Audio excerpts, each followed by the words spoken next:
Alrighty guys, tartiflette. This has to be my favorite comfort food, and I first discovered it whilst working as a chalet boy in the French Alps. Now, I've recorded this voiceover countless times and kept messing it up, okay? So just bear with me, we're gonna do the best that we can. Okay, so we're dicing 1 onion and finely chopping 5 cloves of garlic. Now that might seem like a lot of garlic, but at this point, you should just get over yourself and accept that any good dish requires a lot of garlic. So we finely chop that and we put it to the side. Then we're gonna wash our potatoes.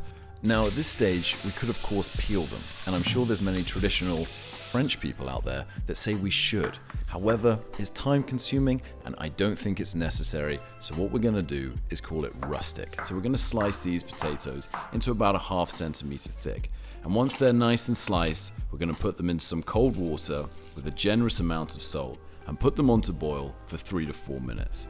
Then we're gonna drain them, okay? We're gonna drain them and then we're gonna leave them to steam. And whilst they're steaming, they get to enjoy the view. So lucky potatoes. And then we put on our pan a high heat. We're dropping in some lardons, which is just a fancy word for chunky chopped up bacon.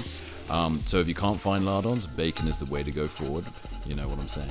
Put that to the side once it's nice and crispy and golden. Then we're gonna throw in some butter, give it a good mix, let it melt down, add the onion and sweat it for like 2 to 3 minutes until it's nicely translucent.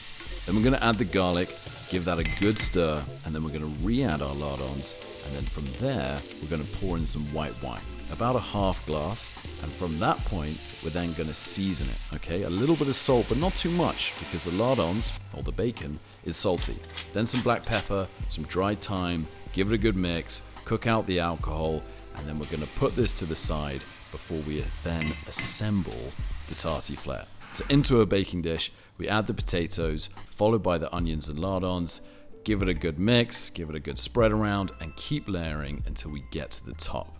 Now once we get to the final layer, it's time to add the cream. Now in England we would say double cream, in America we would say heavy cream. We don't want to put too much, about halfway up the baking dish, and now it's time for the key ingredient, the star of the show.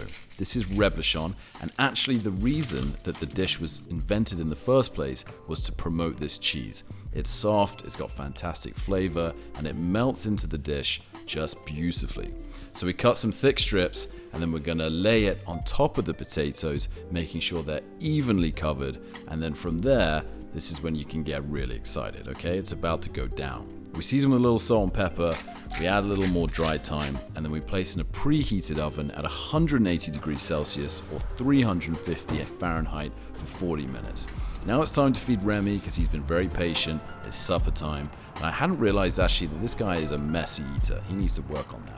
Cup of tea, and now it's time to enjoy our tartiflette. Beautifully golden, lovely and crisp, but you need to let it rest for 15 to 20 minutes for best results. Otherwise it's just wet and sloppy, okay? Let it rest. Into our bowl, just look at it, cheesy, delicious, bacony, potatoey. My God, okay? And there you have it.